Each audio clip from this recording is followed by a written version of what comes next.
أعوذ بالله من الشيطان الرجيم بسم الله الرحمن الرحيم وإذا قيل لهم لا تفسدوا في الأرض قالوا إنما نحن مصلحون ألا إنهم هم المفسدون ولكن لا يشعرون صدق الله العظيم رب اشرح لي صدري ويسر لي أمري واحلل عقدة من لساني يفقهوا قولي أما بعد.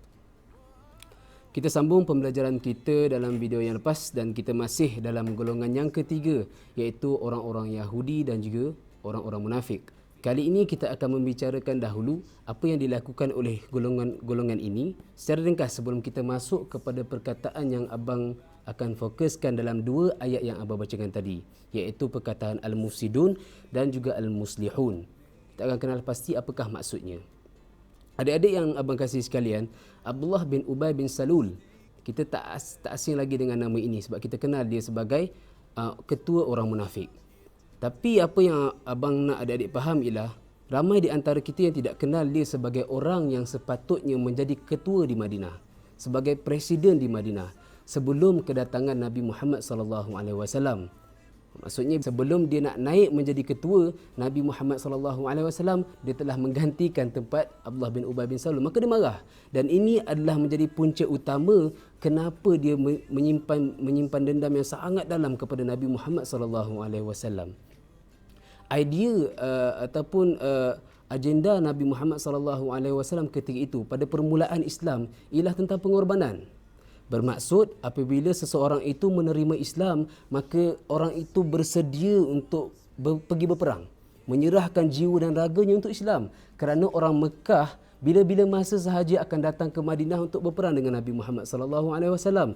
Dan kita tahu sejarah Nabi Muhammad sallallahu alaihi wasallam dengan orang Arab jahiliah ketika itu sangat tegang. Maka bila-bila masa boleh berlaku perang dan Nabi Muhammad nak orang yang menjadi Islam ketika itu sentiasa bersedia. Dan inilah yang tidak diterima oleh Abdullah bin Ubay. Kerana dia menganggap yang idea Nabi tentang pengorbanan itu adalah satu kerosakan. Pergi berperang, kerosakan. Sebab dia menumpahkan darah, dia menghilangkan nyawa ramai orang, maka dia menganggap itu adalah satu kerosakan. Dan dia tak boleh terima benda itu.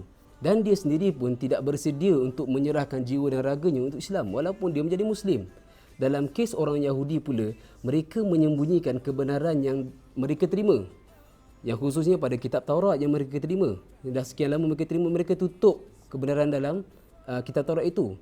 Dia tidak menyebarkan kepada orang lain. Dan juga kitab Al-Quran yang mereka ada baca sedikit dan mereka tahu yang kebenaran Nabi Muhammad sallallahu alaihi wasallam itu adalah seorang rasul dan mereka pun sembunyikan benda itu.